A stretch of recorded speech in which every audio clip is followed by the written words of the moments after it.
Okay, so let me introduce you to our guest today. I've been very excited to get her because we've been trying to sort that out for some time. Her name is Annemarie, and she is a video editor, and she does YouTube videos, and she is a course creator, and she guides entrepreneurs on their videos to like have branded videos of themselves. So hi, Annemarie.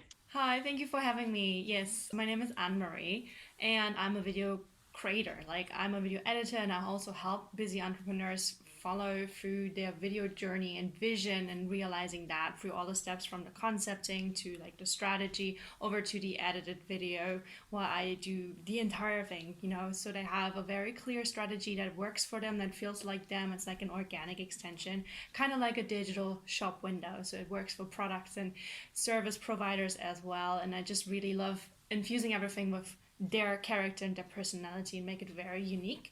So not cookie cutter. So that's my approach. That's awesome. So when did you get into this, all this stuff like videos, and what did you do before that? So I've been doing videos for 6 years now, and I kind of was like gently but also forcefully pushed into it by a friend I had just met in Australia because I had so many stories, so many things were happening. I was at a working holiday experience and I just wanted a fresh start in my life. Like lots of things weren't working and I wanted to realign myself and I didn't know what to do. So I headed over to the end of the world from where I was. And, saw like, stumbled upon things and saw like what stuck. And so I had all of these stories that I wanted to share and I wrote about it and I take photos and all of that. And then someone was like, you're everything, the way you talk and use hands and gestures and like being dramatic and just like that needs to be on the video. Like you can't just portray that in a photo or in a text. It's just only a fraction of what you do and how you are is shown. And so she pushed me to that and it took me over a year until I could actually do anything without looking like a robot. It was awful. Like I can't. I made all the videos private, so nobody can see how awful that was. But it was like a steep learning curve, and I really loved that experience because video is so much fun. And once you realize it's just a tool, it's like a toy that you can play around with. You don't have to be in it. You can still make amazing videos, and you can play and create your own stories, and then change the stories through the editing, and then you can even make yourself. I mean, you can make your own movie in a way. I learned editing mostly through trying out things that were in my head and like how can I be a ghost. So I was just like going online, how can I be a ghost, like how can I make myself look into a ghost. And so I made myself transparent and then I added all the spooky effects and then I hunted down like spooky areas where I can shoot something and I mapped out a little mini movie. And that was just basically the idea was just I wanted to, because I was working in tourism, I created content for tourism companies and for tour companies, anything that is in the travel industry. And I wanted to explore the world in a fresh new way. And I wanted to encourage more people, especially women, to just go out and have fun, not just like be a regular tourist, but actually engage and learn about the culture, see different places and with open eyes and curiosity. So not just like, oh, everything's exotic, but just like, can you just see it without any judgment? Just go and see and have fun. And so I wanted to create like kind of inner child mini movies in a way. I didn't even think of that, but I just did that. So to open people's eyes to all of the possibilities that travel can have. And that's how I got into the video side because that resonated much more than just photos. I love all of the aspects. I love writing, I love photos, but video is the most creative outlet for me. And I help companies really tap into that as well because you can just like recreate some TikTok trends. But if you really want to play the long game, which is like where everybody kind of wants to be, then you need to find your own voice, and then you can do that for video, and you can always change it up. Funny you say that it was a process and someone pushed you to it, and the old bad videos are like all hidden and stuff like that. Because this is something that I've discovered, and this is I find this so motivating actually, that somebody recently who's very good and who's also been doing videos for many years, and they're more into like affiliate marketing and that kind of stuff, but they were talking about how just you shouldn't even talk about like how bad your video is or you're not getting traction till you've got at least 20 to 30 videos out there. Because people, they're like, we see people doing videos, and after like 5 videos they're like, oh, I'm not getting enough traffic, I'm not getting traction and stuff like that. And we're like, you've only done 5 videos, like what are you on about? So I was like, and then they shared their earlier videos because their stuff is really good, their lighting and their, the way they do it, it's so amazing. And they shared one of their earlier videos, which was shitty, right? Like basically that's what it was. It was like shitty. It was like, like everybody does it, like normal, anyone doing it for the first few times. And I found that so motivating because we always look at where a person is right Mm, now, and we kind of forget that they also started somewhere. So it's yeah. really motivating for me to see that, oh, okay, I'm not that bad, it's okay. Because otherwise there are people like me out there who can be their worst, their like their harshest critics. So it's really nice to actually see that, okay, everybody starts this way, it's okay. Like, so I would love to see one of your earlier ones, actually a little clips or a picture or something, so that I'm like, okay, that's Yeah. good. They're not all private, just the most embarrassing ones where I was like, what are you doing? Because I don't know, I remember this one where I was, because I'm a fan of dressing up for no reason. Like I said, I like, to play around, and then video is my greatest tool. So I travel with wigs, I have my wigs, and then I get into character and do all that. And I love Halloween. We don't have Halloween in Germany. It's Oh, in like a two Canada month. Halloween is huge, you should come to Canada, it's huge I here. should. Yeah, I did go to like I celebrated Halloween in the US twice now, so like that was a huge life goal. But it wasn't like a party, like, oh, I don't know. But anyway, so I wanted to do that, and I kind of was under the delusion that Australia celebrates it. They don't. Yeah. Just because they speak English doesn't mean they celebrate it. Nobody cares. And so I was there with my costume, and I was like, let's go to a party so I can dress up, because I don't do parties. That was the only reason. And then my friends kind of bailed out on me last minute because they didn't care. So I was like, right, but I still want to go out. So I made myself look like a corpse, like a zombie, like drew my face and like put on my black wig and like even drew on my nails and everything. And went grocery shopping like that because I just needed the dress up. And nobody cared. Literally nobody, absolutely nobody cared. There was a girl dressed as a fairy tale, and everybody fawned over this like 6-year-old girl, and I was like jealous. I was like, "What's wrong with you? You need attention." Like, very jealous about that girl.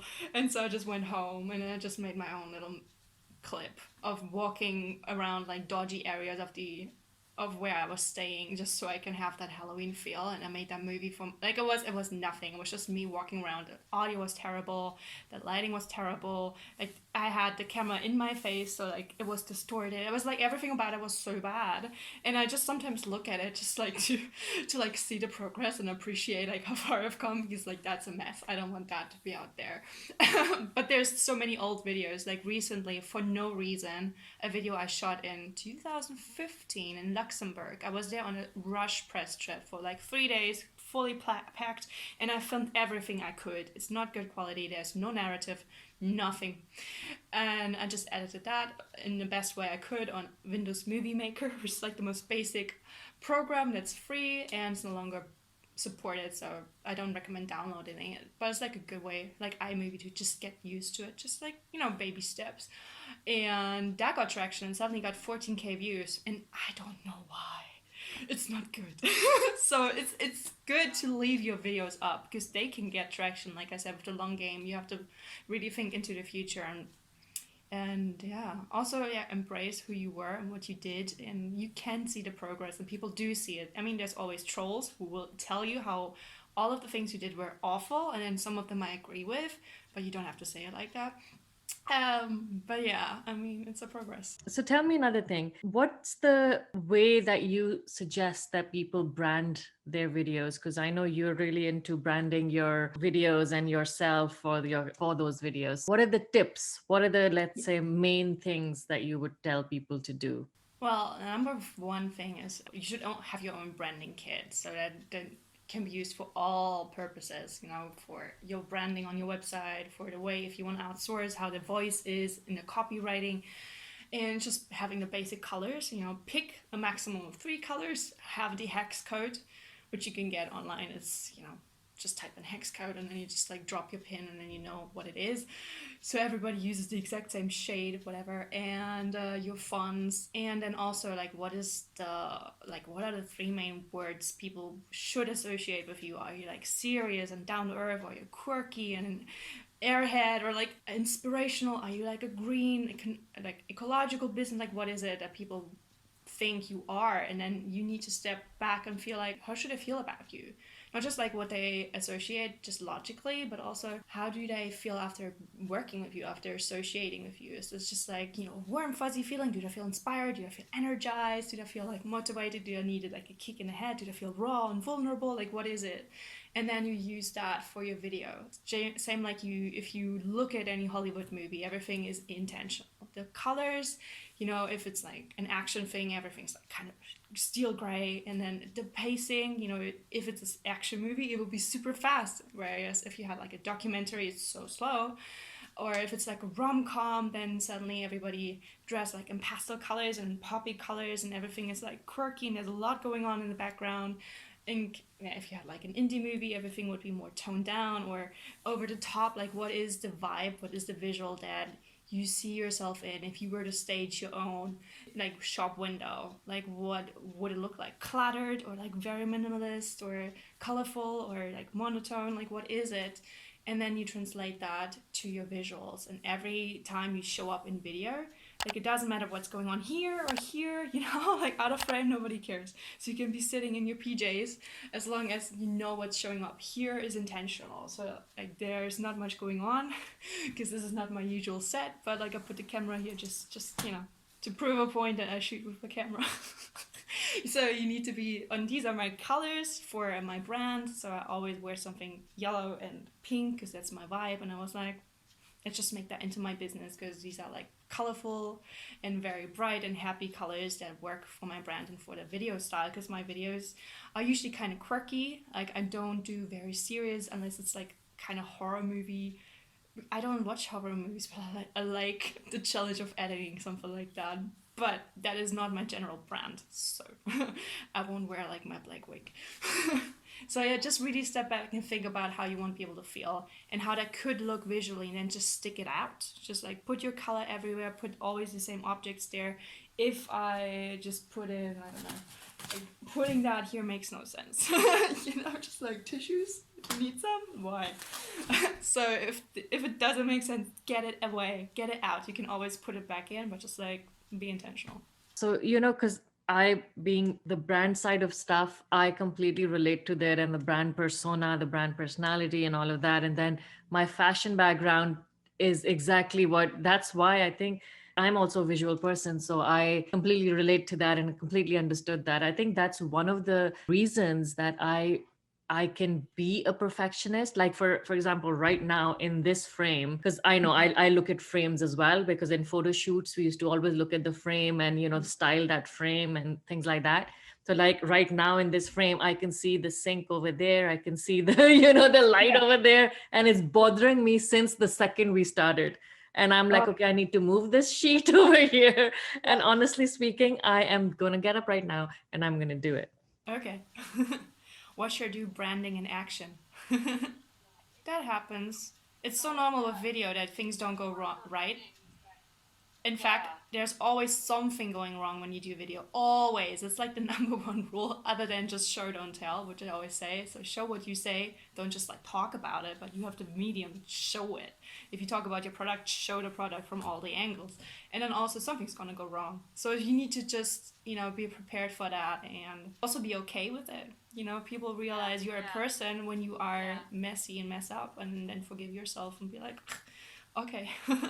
Because that's the thing, like like we can be so harsh on ourselves and so like perfectionist, and I used to be like in my earlier days a perfectionist, and now I'm like I think my husband's influence kind of helped me like calm down, because he used to be like, It's okay. Who cares? Who cares? Everything was like, who cares? Doesn't matter. Doesn't matter.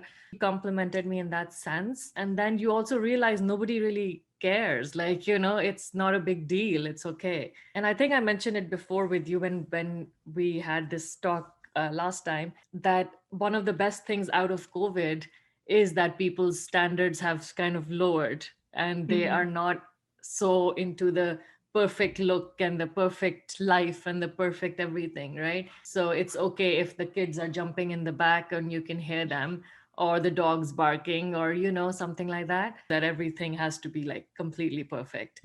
It's refreshing, it's more realistic, it's more forgiving, which is good. Okay, so tell me about your influences. Like, who is your influence in terms of inspiration, in terms of benchmark, like that you would like to be like, or you get super inspired by? Hmm. I don't know. I have so many different inspirations that it changes. Like I feel sometimes on a monthly basis. I get so much influence like all the time. I go down a YouTube rabbit hole all the time, and I'm just sometimes calling it research, sometimes just getting sucked into it, and then I like to analyze videos and see like, oh, this is a cool style, and I fall in love with like different editing styles and different approaches and different creative brains in that way, because so everybody has something to offer and there's so much to learn from, even if you look at older videos.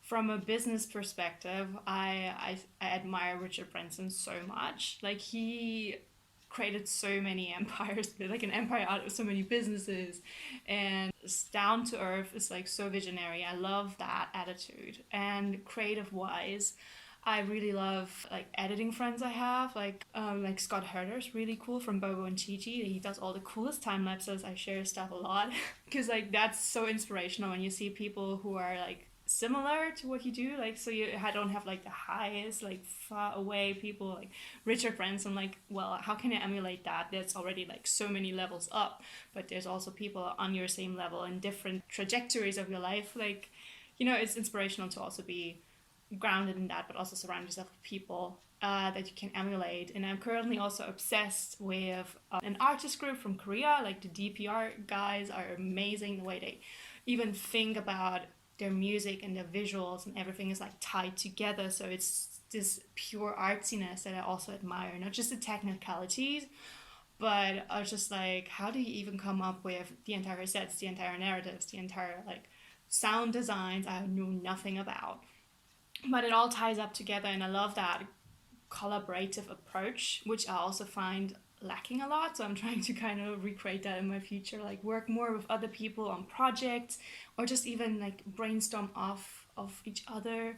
That kind of thing is very inspirational to me, to see that in action. And then yeah, see people just like follow their dreams in that way, and just put what's in their head on video, and you're like, oh, this is how people think. So it's either like, oh, it's not just me, or like, oh, this is interesting, so it opens you up to other possibilities, which is kind of like a replacement for travel, because that's what travel used to teach me, how people think so differently. We're all kind of the same, but also not. And like, just you're open to everybody else's opinion because they're all so different. And so who are you to judge anything at all? So I think that's beautiful. The more you just like openly consume content and not just trying to criticize online, that's easy too.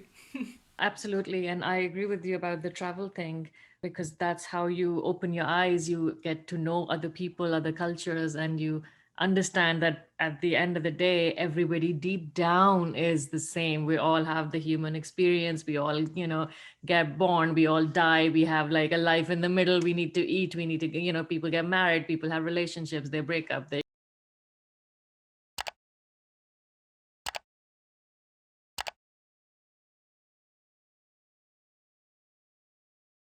the religion, the culture, the currency, the economics, the politics, the arts.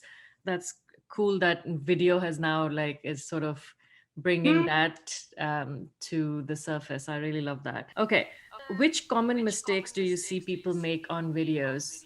Well, I think, ooh, there's a lot of pet peeves I have. So first off, when you're starting out, you shouldn't be so hard on yourself. You should be applauding yourself for even doing it. Everybody's starting out small. You shouldn't just compare yourself even to like people with similar equipment. First, yeah, equipment. you can have the best equipment. That's something I'll also struggle with, to be like, okay, this is what I have, this is what I'm working with, and that should be fine. You can always upgrade, but the thing is, if you don't know what you have right now and how to use it to its best abilities, then it doesn't matter if you have the best camera. If you do not know how to use the lighting properly, even natural lighting like this, if I were to turn differently, I don't know, there's not much going on. The lighting is good right now. I can't mess this up. But if I were to sit over there in a dark corner and just, that would suck. And if I were to show you like this angle, awful, awful angle. You're like, why do I here, like, you can see with glasses, that's a pain, that's a pain. It will always be a pain. But yeah, like, why do you see your nose, or why do you see like the forehead, you know, or like, why are you looking over there? Or also a classic is just like, I'm looking at this camera, I'm looking at this camera, I'm looking at this camera, I'm looking at that camera. You know, just like, pick a camera, know something about lighting, just basic lighting. How do you look good? How do you not look flat? So you shouldn't just point the camera at you as well as the lamp looks awful, looks artificial. And also don't put lamps here and here because they mess up the color of the lamps. So just, you know, have good lighting. You don't have to have a big equipment, super expensive for doing that. You don't have to have the best camera. You can use your phone. Totally fine. And then find a good angle.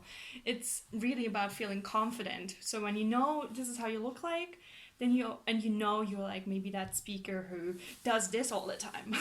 Maybe you want to move the camera back so you have space to do that, or generally so your head isn't like cut off. Like, I also see that happening. You know, so just give yourself literal space to do that. And also don't be afraid to mess up. And then also don't be afraid to take that video that you messed up in and just cut parts out. Just the basic editing. You can do that in an app. You can do that on a free software like iMovie or DaVinci Resolve. And that's just something where you can get your feet wet in. You don't have to have a perfect first take. You just like film yourself in one go, and you mess up. Maybe you repeat it maximum twice so you don't waste your time. Because people really don't care. They don't care that much. And if they care too much, then they will nitpick anything. So they're not your audience. So glad you said that. Okay, now my last question. Let's just say I'm going to close on this. So you created a course, and I'd like you to share what that course is with people, and I'll share the link with them as well. So tell me that as a course creator, when you started, what was the main thing that you struggled with? Whether that was in course creation or whether it was in course sharing or the platform to use. What was it that you struggled with when you started? This is not my very first course. I did a course in 2015, I think, which, looking at it, was terrible quality. Like, visually. Like, content-wise was good. But, you know, it goes together. That's the thing. A lot of people don't understand how just by putting out a video, even if it's a PowerPoint presentation, like a literal PowerPoint presentation, it all ties together and it shows a lot of things to a lot of people. Like, people interpret whatever they want, but if you really take care in the visuals, and if it can be just a clean slate, like you're just standing in front of a white wall but your lighting is okay, you don't clash with the background. Like, even if I were to use like patterns are so distracting on camera. It could look cute on you, but it doesn't have to be on camera. And so just make sure the video looks good. Your audio is maybe even more important than the video. So you should really invest in a simple microphone or use your phone and not your webcam. Don't ever use your webcam or tablet for creating your own course. Don't do PowerPoint presentations with a text, with like a voiceover, because people come to see your videos. They don't want to just read something. They could just download a PDF, you know. And also don't be afraid to do like live videos. Maybe you go live, you have a Q&A, or you just promote your course live and, you know, give some examples of what you're doing. So repurpose the video. You can even take like a 5-second clip out of each session and then just use that as promotion. So again, don't be afraid to use the simplest of editing to promote anything. And what I wish I had known when I did that course in, what was it, 2015? I don't know, yeah, just to be like loose. You know, I was just sitting there like all tired, and I was just like, you can hear anxiety, you can really hear it on the camera. And camera will eat your energy no matter what you do. So that's why people always project more. They're louder, they're big. On YouTube especially, you will always think like, oh, why are they so loud? Because they have to be, because they need your attention. And even if it's just for this video, that you need to crank it up. You need to speak louder. You need to enunciate better. You need to like be bolder. Be like put your shoulders back. Give yourself a pep talk.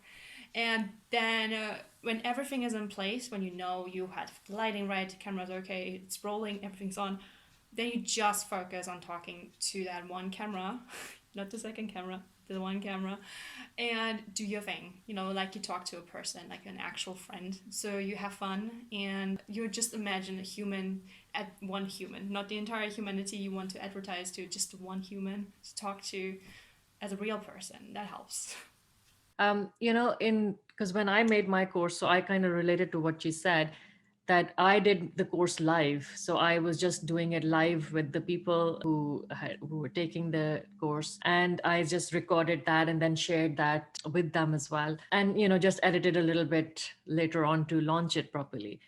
And now I look back on it, even though it was just like some months ago, not even a year ago. And now I'm at that phase of trying to redo it, like redo bits of it, which I know I can improve like 100%, because that time it was literally like, okay, I need to get it done. I need to get it done. I need to get it done. Right. So it wasn't really about perfection. It was like about progress. And now I look back and I'm like, I can, because sometimes we also overdo things. We go into too much depth. You don't need to go into that much depth on that. And now when you step back and you're looking and we're like, with some feedback and some information, I know that they don't really need this information. They need more of that information. End of the day, it's all a process, right? It is, and you can always learn and grow from it. It's totally okay if you add more videos or you take something out or, do a master's cut and just recut it. With video, the number one rule, apart from something's gonna go wrong, which is okay, is that you have to show things. And so I show people how that works, like how you translate that, and when do you show something and when do you just talk about it, and how you can actually make that, work, gel off each other. So Okay, so I'm going to call it off now. And thank you so much for your time. And it was great to have you. thank you for having me.